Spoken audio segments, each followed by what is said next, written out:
এখন যেহেতু শীতকাল আর টমেটো যেহেতু অ্যাভেলেবল বাজারে পাওয়া যায়, তাই এখন বানিয়ে ফেললাম টমেটোর সস। আসসালামু আলাইকুম। বানিয়ে ফেললাম টমেটোর সস।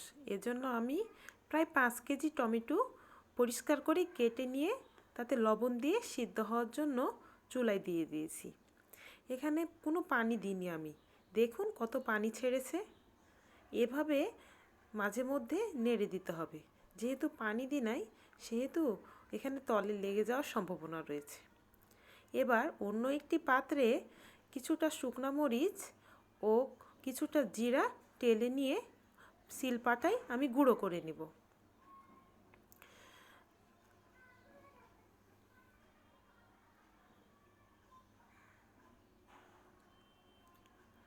টমেটো সস কে না খেতে পছন্দ করে? আমার ছেলে তো খুবই পছন্দ করে।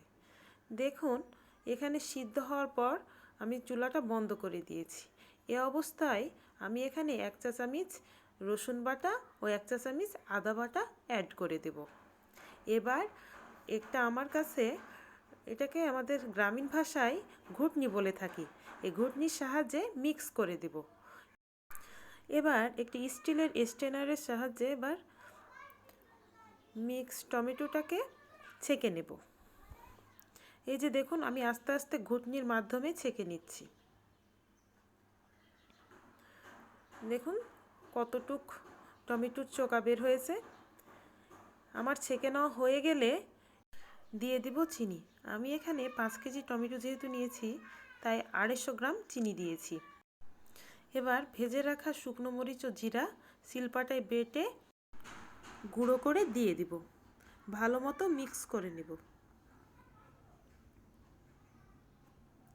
এবার দিয়ে দিব সামান্য পরিমাণে বিট লবণ। 5 কেজি টমেটোর জন্য এখানে প্রায় 2 চা চামচ বিট লবণ দিয়েছি টেস্টের জন্য। এবার চুলার জালটা একটু হাই করে দিয়ে আস্তে আস্তে নাড়তে থাকব। ভালোভাবে মশলাগুলো মিক্স হয়ে গেলে এবার 1 কাপ পানিতে 3 চামচ কর্নফ্লাওয়ার গুলে দিয়ে দিব। দেখুন কর্নফ্লাওয়ার দেওয়ার পরে ঘন ঘন নাড়তে হবে যাতে দলা পেকে না যায়। এই অবস্থায় চুলার আঁচটা মিডিয়াম হাইতে রাখব, অনবরত নাড়তে থাকব। এবার দিয়ে দেব ভিনেগার। আপনারা যে যার পছন্দ অনুযায়ী যে কোনো ব্র্যান্ডের ভিনেগার দিতে পারেন। আমি এখানে ক্যান্টনের ভিনেগারটা দিয়ে দিচ্ছি। এখানে প্রায় আমি 150 ml মতো ভিনেগার দিয়েছি। ভিনেগার দেওয়ার পরে ভালোভাবে মিক্স করে নেব এবং বেশিক্ষণ জাল করব না।